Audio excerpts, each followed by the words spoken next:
Jangan sampai kita bersedekah pada anak yatim, ini ngomong minta didoakan apa. Kalau kita ngomong tolong agar saya sukses, berarti ini bukan sedekah, namanya jual beli doa. Begitu. Nah, kalau saya sih mau kalau yang jual beli doa. Kalau urusannya dengan Allah kan nggak seperti itu, harus dengan syariat yang benar.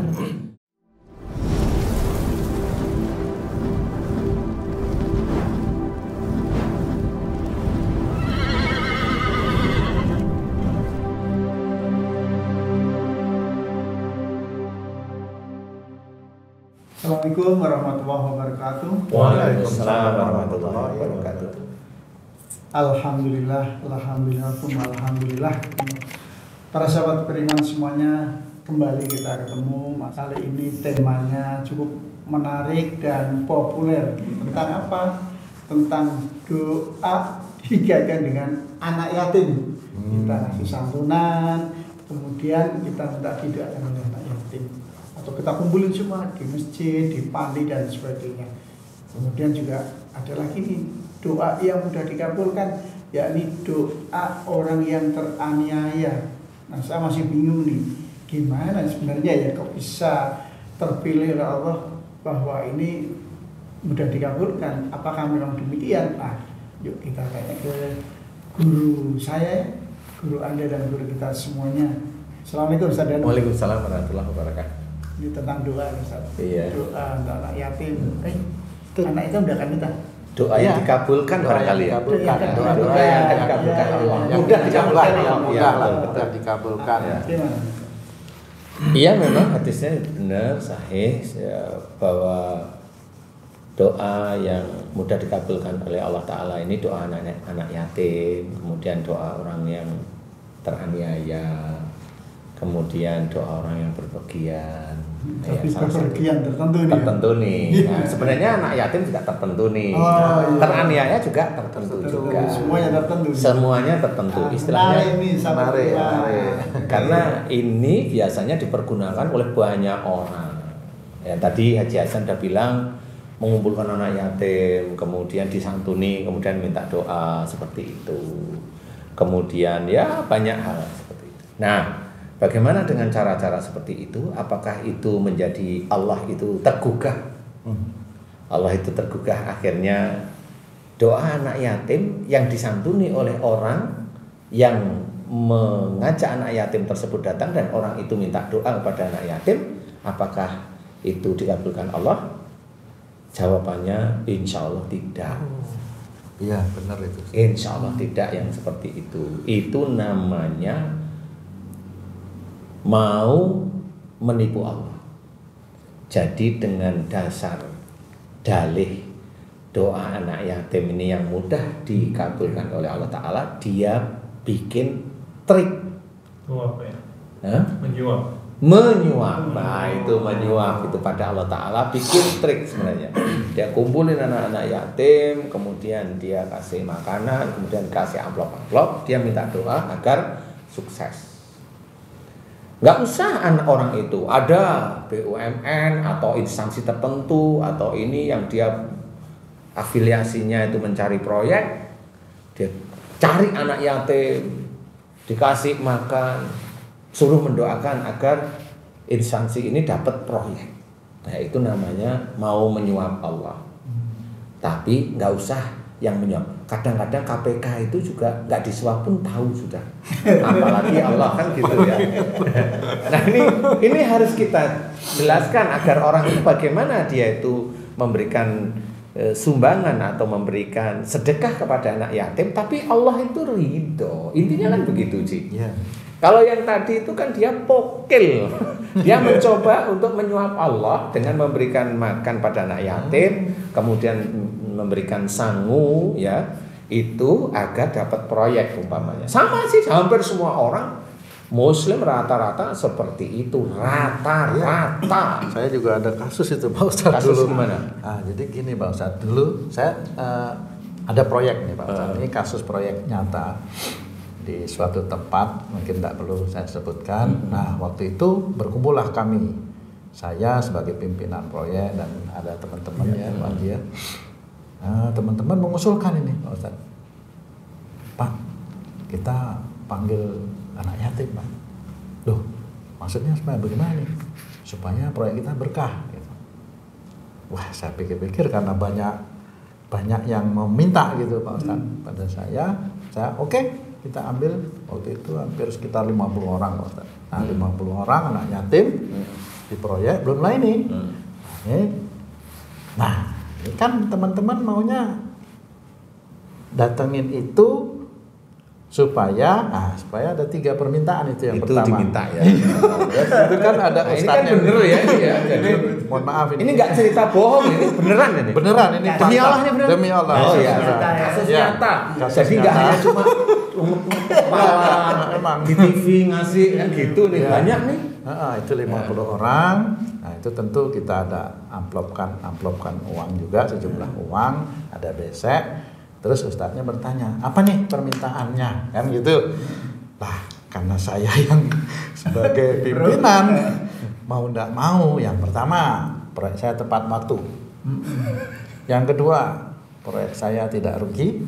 Yang ketiga, proyek saya tidak ada kecelakaan. Mintanya cuma 3. Iya. Ya nggak banyak-banyak sih ya. Gimana teman-teman?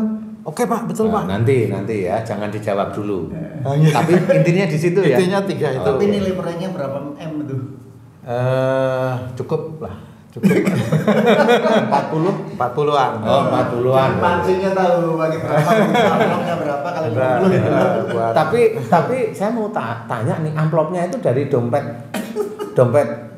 pribadi atau enggak. sebentar? Enggak itu sebentar. Enggak itu ada 2 kemungkinan. Satu, biaya itu diusulkan ke pimpinan dari kantor masuk atau diambilkan dari proyek. Wah, Ngapain lama? Dijawab aja nggak apa-apa. Nggak apa-apa dijawab aja. ambil dari proyek. Oh ya bagus lah. Ini kan dari proyek untuk proyek. Nah, oke, sudah kita doa. Nah, dan Masya Allah, yang terjadi Pak Ustadz, Apa? terbalik dari yang kita inginkan. Proyek saya terlambat, Alhamdulillah. proyek saya rugi, Alhamdulillah. dan ada yang meninggal. Nah, iya memang alhamdulillah kan ini kan terjadi. Alhamdulillah bukan karena senang, ini terjadi. Lah, sudah begitu teman-teman protes. Protes ke saya lagi. Protesnya gimana? Loh, kita ini sudah gini Pak, gini. Kok kita gini ya? Kok gini? Lah saya ya bingung.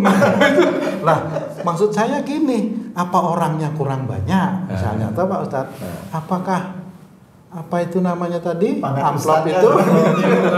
kurang Amplop itu saya juga bingung. Jadi teman-teman sampai begini tuh. Wah, kalau itu ngapain kita ngadain itu? Lah itu sudah terjadi. Satu persoalan ini sudah menjelaskan banyak masalah sebenarnya. Itu Ji ya. Jadi begini memang. Makanya kalau tadi namanya mau nyuap Allah. Lah wong yang proyek aja KPK bisa tahu kan gitu, apalagi Allah yang malaikat itu ada di sebelah-sebelah manusianya. Makanya tadi saya sebagai manusianya tanya, itu usulan uang diambilin dari kantor atau diambilkan dari proyek. Nah kalau diambilkan dari proyek berarti ada sesuatu yang diambil di proyek. Iya, Betul nggak sih? Betul. Itu ngambil itu maksudnya yang ownernya itu ikhlas atau tahu atau enggak tahu? Saya cuma tanya itu aja. Ownernya tahu. Ownernya tahu. Owner ini yang punya uang? Bukan. Oh ya sudah, jawab itu aja. Ownernya Kan ya ada wakil owner, konsultan gitu ya seperti itu. ya, Waduh, ya, ini ya. gimana? Tahu. Tahu. Wakil ownernya tahu. Ownernya tahu? Ownernya ya tentunya dari wakil owner lah, kan kita enggak sampai ke situ gitu. Iya, maksudnya ownernya tahu nggak? Tahu ownernya? Tahu ya. Ada pengajian tahu? Tahu, malah Ya. seneng. Oh ya, Malah seneng. seneng. Ya, alhamdulillah lah. Jadi di sini ada cerita memang. Kenapa tadi saya cerita? Ini Allah mau disuap atau mau pokil kepada Allah Ta'ala. Hal-hal seperti yang Tung tadi cerita itu banyak di negeri ini. Dan itu saya selalu bilang jangan seperti itu. Itu namanya membodohkan Allah. Dengan sengaja membodohkan Allah. Kenapa? Nah, sebenarnya doa anak yatim yang dikabulkan oleh Allah Ta'ala bukan seperti yang Tung cerita atau yang di sini atau di TV ngasih itu di syuting, bukan yang itu. Biar nanti menang di pemilu, biar nanti bukan yang itu. Salah kalau itu. Walaupun anak yatimnya terpenuhi secara materi, ya. Terpenuhi secara materi, tetapi ini jalan dari sisi syariatnya salah. Ini ada yang mau nakal sama Allah. Nah, sebenarnya begini. Kalau yang tadi jelas, anak yatim itu dipanggil, disuruh kajian, disuruh mendoakan agar proyek seperti itu. Nah, itulah makanya saya bilang enggak bisa. Enggak bisa seperti itu. Kalaupun itu bisa, itu istijrat dari Allah Ta'ala, bukan asli dari Allah Ta'ala yang Allah ridho. Tetapi itu wujudnya istijrat. Walaupun fasilitasnya kita tanggung semua tuh Pak, kita jemput gitu. Lah itu kan yang punya keinginan, awalnya yang punya keinginan kan orang proyek. Jadi kalau namanya orang proyek punya keinginan ya begitu, ya dijemput, ya begini kan minta doa. Nah itu istilahnya itu kajian dengan anak yatim tadi itu yang saya berikan adalah itu memaksa anak yatim untuk mendoakan proyek. Dengan dikasih amplop. Jadi jangan cerita doa anak yatim ini dikabulkan oleh Allah. Enggak, itu namanya memaksa anak yatim mendoakan. Itu bukan doa anak yatim, beda. Kalau doa anak yatim itu begini, ada cerita yang beda. Ini yang kamu tadi, kasus itu kan kasus yang kamu meminta. Kamu meminta terus siapapun dan banyak itu di sini itu sangat banyak. Dan bagi pembina rumah yatim itu pasti mau minta doa apa. Yang begitu ini yang setan itu ada di dalam pikiran dan hati. Akhirnya punya pikiran masing-masing. Dia punya anak yatim digunakan untuk mengambil uang untuk menghidupi anak yatim atau untuk menghidupi dirinya sendiri atau wallahu alam, saya nggak tahu nih. Itu yang akan menjadi pikiran masing-masing itu berbeda. Lah anak yatim ya hanya ikut aja wong disuruh pembinanya. Kan seperti itu. Nah kalau yang kamu, ini ada yang lucu. Yang nyuruh mereka gagal malah mereka protes. Protes sama siapa? Itu kan otakmu sendiri sebenarnya. Kan begitu. Yang benar ini jarang sekali dibicarakan oleh para pendakwah. Yang jarang itu insya Allah seperti ini. Kalau mau memberikan sedekah pada anak yatim, kasihlah sedekah di situ. Kalau ada pembinanya itu tanya mau minta didoakan apa, bilang sama pembinanya, saya tidak perlu didoakan, saya hanya memberikan sedekah. Oh malah. Ya itu insya Allah yang benar. Sehingga itu juga mendidik pembinanya. Jangan sampai kita bersedekah pada anak yatim, ini ngomong minta didoakan apa. Kalau kita ngomong tolong agar saya sukses, berarti ini bukan sedekah, namanya jual beli doa. Begitu. Nah, kalau saya sih mau kalau yang jual beli doa. Kalau urusannya dengan Allah kan nggak seperti itu, harus dengan syariat yang benar. Jawablah pada pembinanya, saya hanya memberikan sedekah pada saudara saya di sini. 2 kali datang, saya hanya memberikan sedekah pada 3 kali, 4 kali, 5 kali, 6 kali. Nggak taunya pada waktu kamu itu memberikan sedekah, di balik pintu di jendela sana itu ada anak yatim 1. Dia lihat, dan dia lihat kamu itu 3 kali.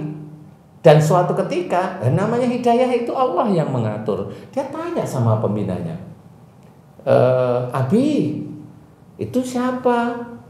Itu biasa ngasih sedekah. Saya udah lihat 3 kali. Dia minta didoain apa, Bi? Ini anak yatim kan begitu. Dia nggak minta apa-apa, sombong kali dia. Biasanya bisa gitu, sombong kali dia nggak mau minta doa kita. Ini si anak yatim itu malah mikirnya beda. Yang lain itu banyak, hampir 100%. Banyak minta doa, ini kok nggak minta doa? Baru dia ngomong, ya Allah. Wih, paham? Doa itulah yang insya Allah dijabah oleh Allah Ta'ala. Walaupun dia 1 anak yatim yang lainnya, tapi dia ngomong. Itulah yang dikabulkan Allah. Dia doa aja, ya Allah, itu bapak itu kesini sering memberikan sedekah pada kami. Aku mohon ya Allah, kabulkan hajatnya. Itu aja. Amin. Apa? Kayaknya sulit kalau yang seperti itu ya Pak Ustaz. Ya. Loh, masuk surga itu sulit. Ya kerjakan yang sulit. Nah, kalau mau gampang-gampangan ya begitu. Jangan. Gak bisa. Makanya yang begitu itu yang orang gak akan tahu. Walaupun pembinanya, abinya itu bilang, sombong kali dia gak mau kita doa. Itu kan orang yang gak tahu juga dia berpikir begitu. Padahal yang benar malah yang kamu. Enggak, saya ngasih sedekah lillahi ta'ala.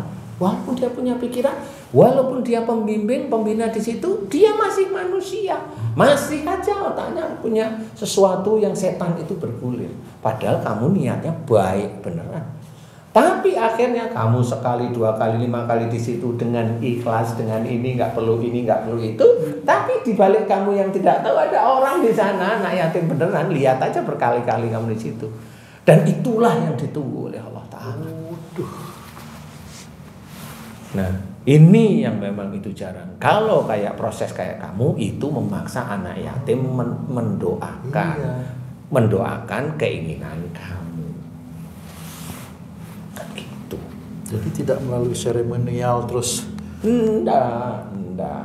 Itu dosa itu yang seperti itu Pak Ustaz. Itu mau menipu Allah aja. Ya nggak tahu itu dosa apa enggak, silakan dijawab. Itu yang nanggung siapa itu? Ya kamu ada ya kamu yang nanggung. Emang saya nggak ada ya. Iya lah, waduh gimana itu ya?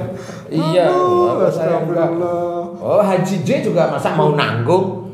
Wong beliau sendiri juga susah. Ada pengalaman nggak tentang doa yatim ini? Waduh. Itu udah menjadi kebiasaan di mana-mana. Tapi memang doa anak yatim itu Haji sering ngabulin juga. Doa tolong dong setrikain.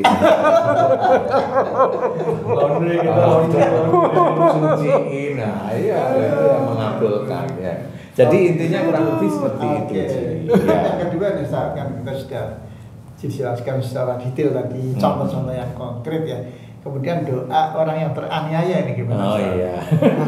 Lagi doa orang teraniaya ini harus pintar. Ini bagusnya nggak termasuk loh ya. Itu menganiaya dirinya sendiri kalau gitu. Iya. Doa teraniaya itu gini Ji. Saya dolim sama Haji Hasan. Saya dolim. Saya fitnah ini. Nah, doanya Haji Hasan itu bisa dikabulkan oleh Allah Ta'ala. Tapi yang langsung berhubungan dengan saya. Bukan doa untuk minta yang lain-lain. Iya. Jangan benar dijolimin minta mobil. Iya. Benar itu benar itu Ci. Iya. Itu benar itu. Jadi bukan dalam bentuk yang seperti itu. Jadi yang dikabulkan itu yang langsung berhubungan. Saya dengan Haji Hasan, Haji Hasan itu bisa dengan saya. Pamannya saya dolimi, saya fitnah saya ini, terus doanya ringan aja. Dia tuh yang dolimin saya kan begini tuh Allah. Ya saya tidak menjawab tapi ya saya mohon mudah-mudahan bisa rezekinya kayak itu aja deh Allah. Saya maafin dia aja. Gitu. Boleh sih, tapi berhubungan langsung di titik itu. Tapi itu dari sisi rezeki. Tapi kalau dari sisi istri, nah beda lagi. Nanti yang dolim istrinya cantik, mohon dong diganti yang itu. Itu jangan. Karena di rumah sudah ada istrinya. Jangan yang itu. Jadi yang diganti ditambah aja. Emang kuat. ditambah aja. Ini ada payah nih. Tapi kurang lebihnya seperti itu. Jadi itu yang berhubungan dengan yang orang yang berbuat zalim. Istilahnya kalau orang yang dizalimi Haji Hasan, saya zalimi kemudian ini mulutnya apa gitu, itu bisa dikabulkan sama Allah Ta'ala. Walaupun doanya mudah-mudahan ketabrak mobil gitu bisa Nyumpain ya? Ya nyumpain. Ya walau-walam ya, tapi saya nggak tahu ya, bisa aja. Karena orang yang seperti itu biasanya memang dolim sekali. Jadi bisa aja itu lewat Haji Hasan. Nah pada saat Haji Hasan doanya seperti itu kemudian dikabulkan, Haji Hasan mau apa? Mau bangga dengan dikabulnya doa? Kan tetap ada ujian lagi. Itu gara-gara saya dimaki, saya akhirnya bangga. Saya Nah, sumpah iya, lagi. akhirnya rusak lagi. Nah, ini sebenarnya ujian itu seperti itu. Nafsu itu selalu melintas ada dalam hati dan pikiran kita. Jadi kalau istilahnya setan itu selalu membisik-bisikkan hati kita itu teori. Aslinya itu ya begini ini, kita harus menerangkan satu persatu. Walaupun Haji Hasan didolimi mendoakan orang tersebut itu namanya tabrak mobil dan kejadian. Padahal kejadian sendiri itu memang betul orangnya sudah disiapkan oleh Allah Ta'ala. Pada saat Haji Hasan bilang seperti itu, nah benar-benar ketabrak beneran, Haji Hasan kan menjadi penguji. Ya, cerita itu menjadi penguji Haji Hasan mau apa? Kalau Haji Hasan itu umpamanya langsung, nah benar Bu, itu gara-gara dulu saya itu di ini, nah akhirnya kan membanggakan dirinya, ujub riak di situ, akhirnya selesai, kosong semuanya. Tapi kalau Haji Hasan itu termasuk imannya yang kuat, termasuk yang ini, ketabrak mobil langsung astagfirullahaladzim, ya Allah ampuni aku ya Allah, aku pun sebenarnya nggak ingin bercerita seperti, tapi kok ya ketabrak, ampuni aku ya Allah, astagfirullah, ampuni aku ya Allah, ampuni dia.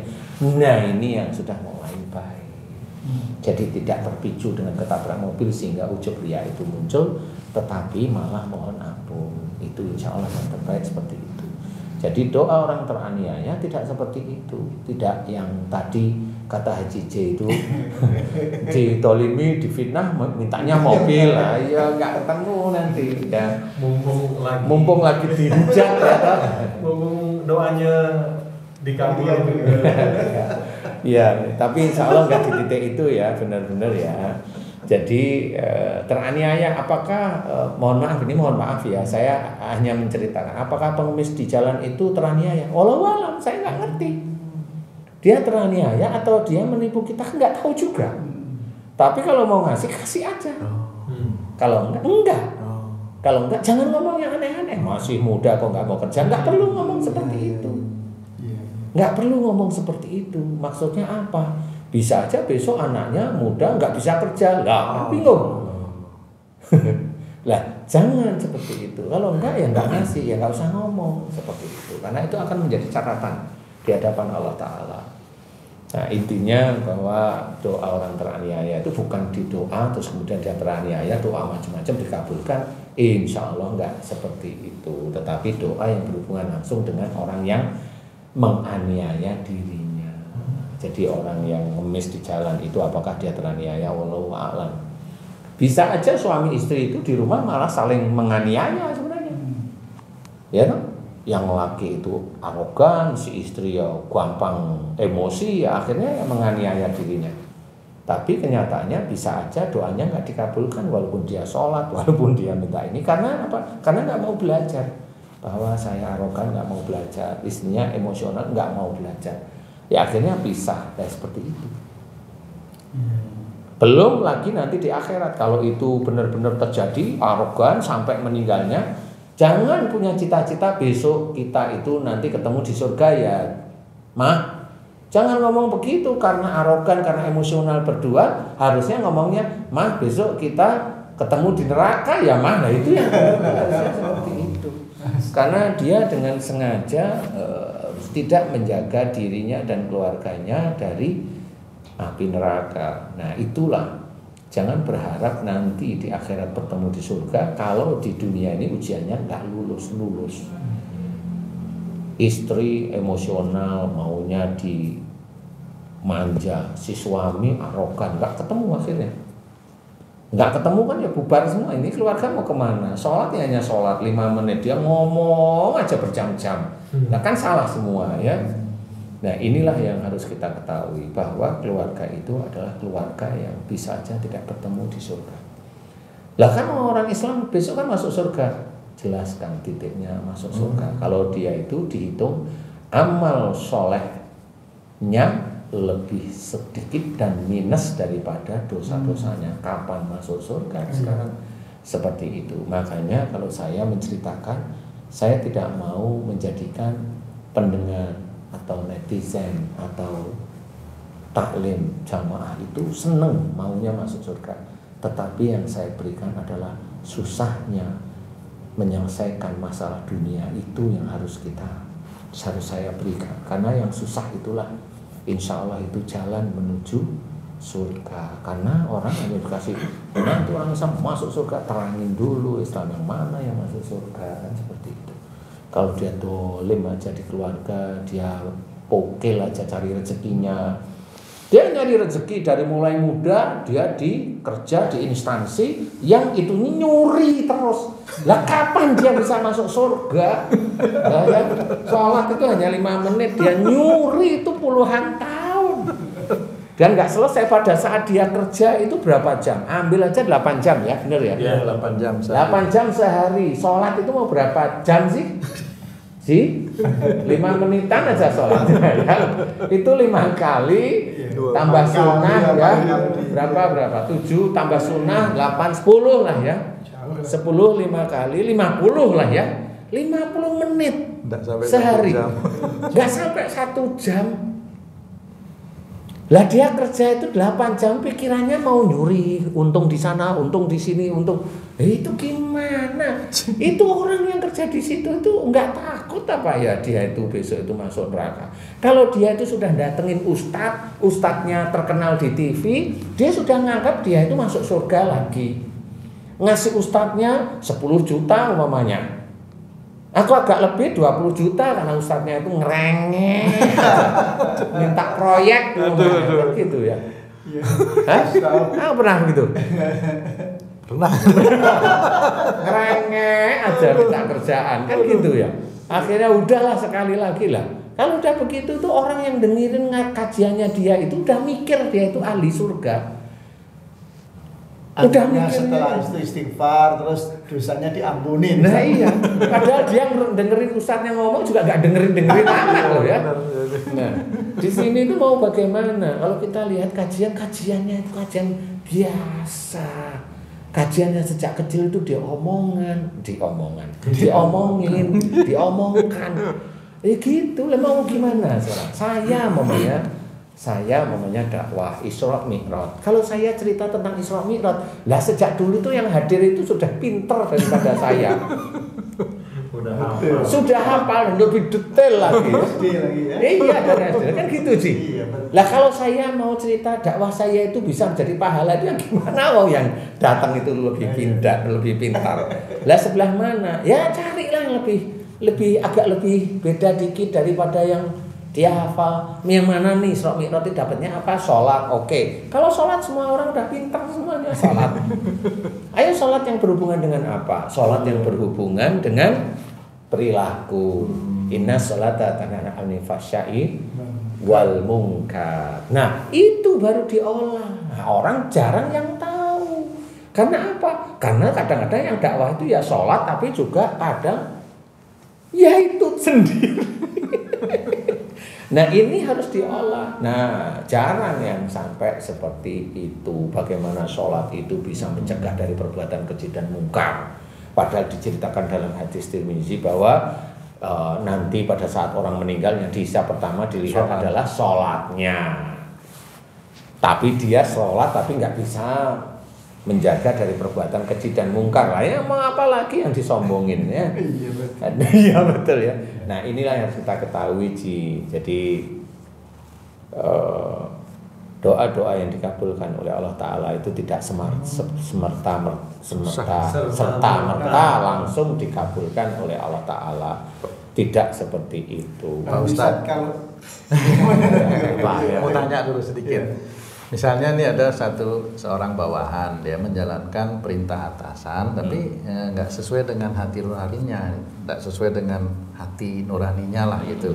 Apakah itu dia termasuk orang yang teraniaya?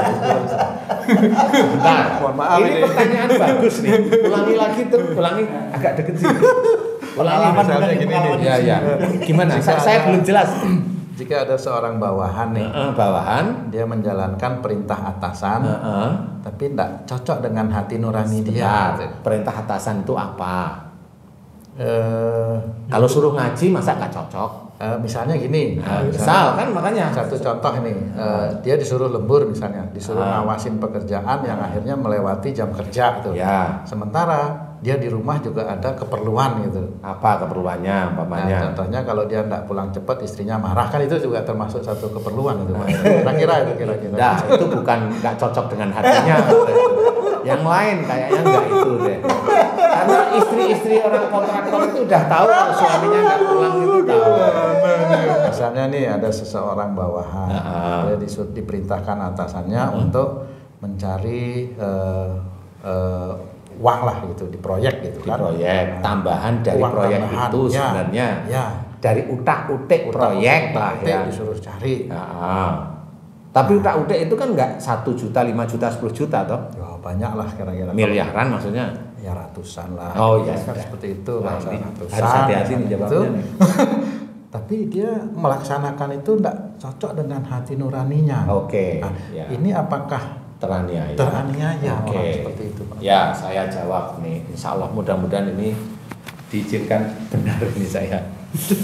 Jadi gini, kalau memang dia sejak awal tahu utak-utik proyek itu dapatnya itu miliaran, dia tahu bahwa itu kan nyuri. Nah, karena itu perintah atasan, dia kerjakan. Padahal di dalam Quran itu saling bantu dalam kejahatan termasuk dosa. Meskipun nggak makan duitnya, Ustaz, ya mau dikasih duitnya dia nggak mau gitu karena sudah tahu duit dari takut-takut gitu ya. Iya, tetap dosa walaupun dosanya tidak sebesar yang itu. Karena kan membantu dia. Dia harus secepat-cepatnya pergi dari lingkungan itu. Mohon pada Allah Ta'ala. Nah, ini bedanya di situ. Ini orang yang tegas dari sisi iman. Tapi pertanyaan saya, orang yang tahu dia disuruh utak-atik uang itu tadi dan hasilnya miliaran, pertanyaan saya di titik itu masih ada. Dia tahu, dia merasa teraniaya setelah pensiun, apa dia dulu nggak punya pikiran nggak punya pikiran teraniaya, malah menikmati. Nah, ini kan ada pertanyaan nih. Kebetulan dia tidak menikmati. Dia nih ya. Iya. Tapi ada yang menikmati. Ada yang diberi uang itu kan menikmati. Yang diberi uang itu ada. Nah, Terus doanya alhamdulillah rezeki anak soleh. Padahal dari uang yang nyuri tadi. Ya. Nah, ini salah. Makanya kalau ada orang bilang ini rezeki anak soleh, itu saya bilang orang itu ngawur, nggak boleh. Dia merasa dirinya soleh. Padahal kalau uang itu nyuri, terus bagaimana yang soleh kok nyuri kan begitu. Jadi itu kalimat yang jangan sampai keluar. Seperti itu. Dan pada saat dia itu utak-utak uang, otak-atik uang untuk mencari itu kan bisa aja ya. Saya aja bisa insya Allah ya, tapi saya nggak mau ngerjain. Itu kan bisa. Itu sebelum ini udah bismillah, mudah-mudahan kita dapat. Loh, mudah-mudahan kita dapat mencurinya malahan. Yuk kita sering untuk biar kita dapat, kita sering berjamaah. Jadi sholatnya itu agar mendapatkan uang curian itu. Itu yang tidak pernah dibahas oleh mereka-mereka dan para pimpinan. Di situ saya nggak keras dengan yang begitu. Saya hanya mengingatkan, Mbok ya berhentilah seperti itu. Mbok ya ingat anak istrimu itu udah kamu kasih makan uang yang haram.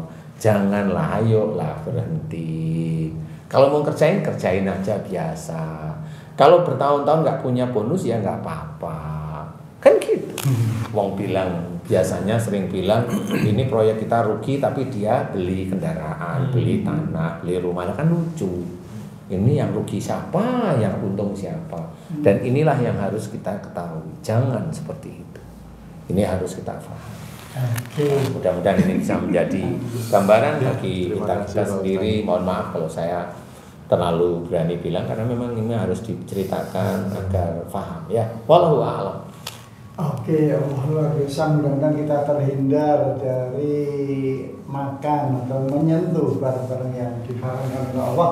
Apalagi yang sudah kita setting dari awal itu, diutak-atik biar dapat, kemudian kita makan, kemudian kita kasihkan anak, kita kasihkan istri dan sebagainya ya. Patokannya jangan banyak uang, tapi uang yang berkah, meskipun sedikit tapi berkah. Insya Allah dengan berkah ziyadatul khair wa ziyadatul mal, bertambah banyak hartanya, bertambah banyak kebaikannya. Insya Allah itu dengan berprinsip semacam itu, insya Allah kita selamat dunia dan akhirat. Amin ya Allah, amin ya Allah. Betul, itu betul. Oke, terima kasih banyak Ustaz Danu yang sudah menyampaikan banyak hal dan detail tentang doa anak yatim dan doa orang yang teraniaya. Ada kasus dari Pak Tung yang sangat menarik dan luar biasa sebagai ibrah bagi kita semuanya, termasuk yang nonton saat ini. Kemudian juga dari apa yang disampaikan Mas Haji Zai tadi juga luar biasa ya, celutukan tapi bermakna dalam. Nah, terima kasih, mudah-mudahan ini bermanfaat. Sampai ketemu di lain kesempatan. Allahumma muwaffiq ila aqwamit thoriq. Wassalamualaikum warahmatullahi wabarakatuh. Waalaikumsalam warahmatullahi wabarakatuh. Alhamdulillah.